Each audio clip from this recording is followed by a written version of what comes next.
I don't like being around needy adults.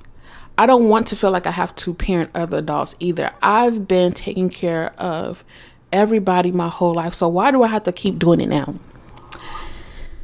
Hey y'all, welcome back to my channel. In the last video, we noticed it, we named it, we nurtured it, and we kind of navigated it, but not really, because I said I was going to buy myself a Barbie Jeep.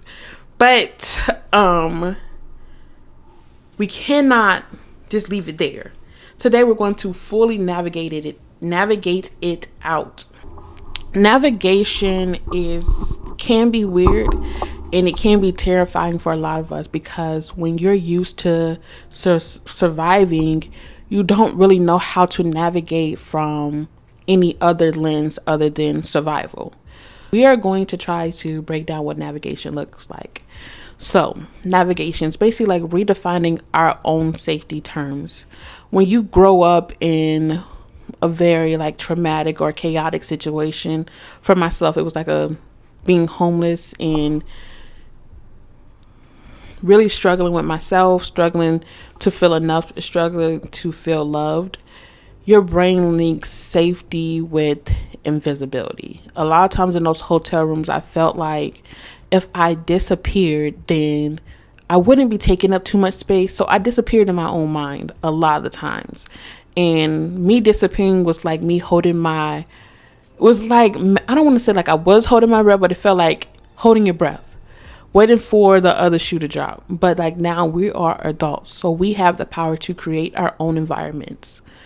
Looking at my life today, I always have to ask myself a question like, am I creating a space that actually feels safe, or am I still living like I'm still in that motel room and trying to be invisible, trying to hold my breath, trying to not make myself seem like a burden?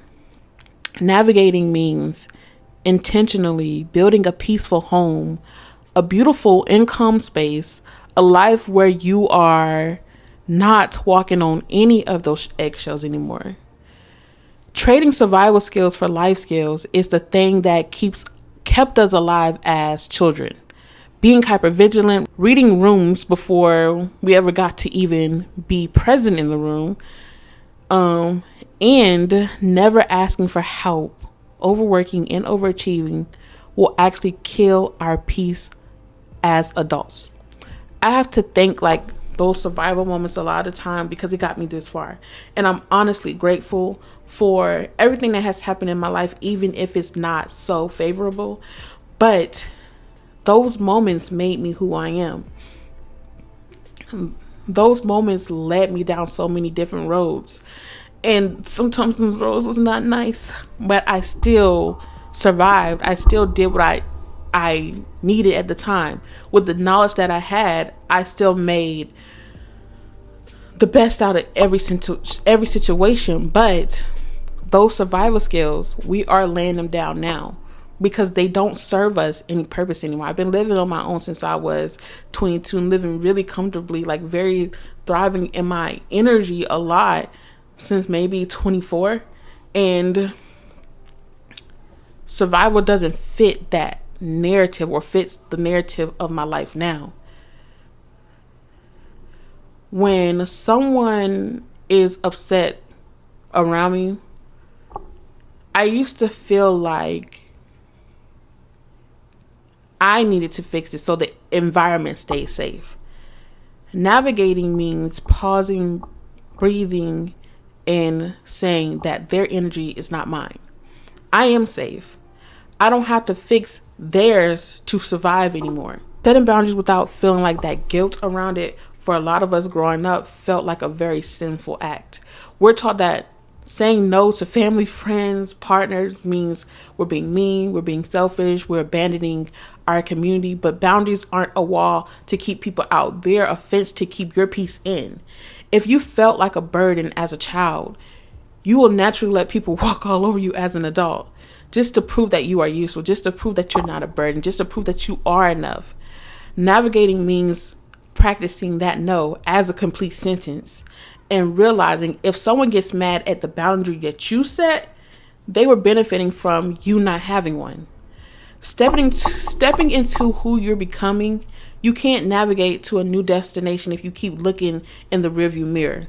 So who's the woman who isn't afraid of the world? How does she dress? How does she speak? How does she rest? The little girl for me in the motel room, she did her job for me. She got me here. And the little girl for you, regardless of whatever situation you were in, did its job. It got you here. But now it's your turn to do yours. Navigating means making decisions based on where you're going, not where you came from. Every time we choose rest over exhaustion, peace over something chaotic, you're navigating directly into the woman that you're meant to become. So for y'all, for this week, the navigate practice is set one boundary. It doesn't matter what boundary it is. I always say it's important to set boundaries with yourself as well as it is to set with other people, because you have to stay in alignment with you and who you are. Sometimes we can betray our own selves just because we want something, but just because we want something doesn't mean it's necessarily good for us. So create boundaries with yourself as well. And if they don't speak to what you want for yourself, how you feel like alignment should look for you, you have to say no, even if you want to say yes. Practice saying no as a complete sentence with no explanation attached to it. And change one thing in your physical space, your room, your desk, anywhere in your life, so it feels like something that is more in alignment with the peace that you are creating for yourself and a little less like survival. I changed my room around. I don't know if y'all see, but I changed my room around. Before I had it I did decorate my room more so as how I wanted it when I was a little girl. But then I'm just like, you know what? I outgrew this theme. I loved it, but it's time for something else. I have my records right here, my record player, my books, because I'm always reading. I got more books down here. Don't fall. And right now I'm decorating my space and more so of the peace that I imagined for myself. My room is very light. It's very peaceful. It's my sanctuary. My house is my sanctuary. So navigating means you finally have something to do when those moments show up. You're not left out here with just nothing and you done touched the wound. You saw the wound. You nurture yourself. Navigation is practice. You have the framework. You have yourself. When we work on the 4M method, it is for Black women to see themselves, listen to themselves, pour into themselves, and then navigate life. We notice it.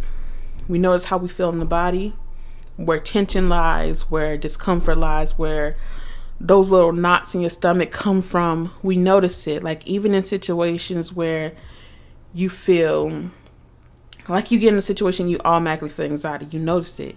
You name it. You nurture it, and then you navigate it. So y'all, comment below, when life gets hard, what's your default response? Do you react, retreat, or pause? Is that something that is serving you? I read everyone and comment to someone else's. Spread love, spread light, spread joy, man. I know I asked this question before, but do it again. The free 4M method is down in the link below.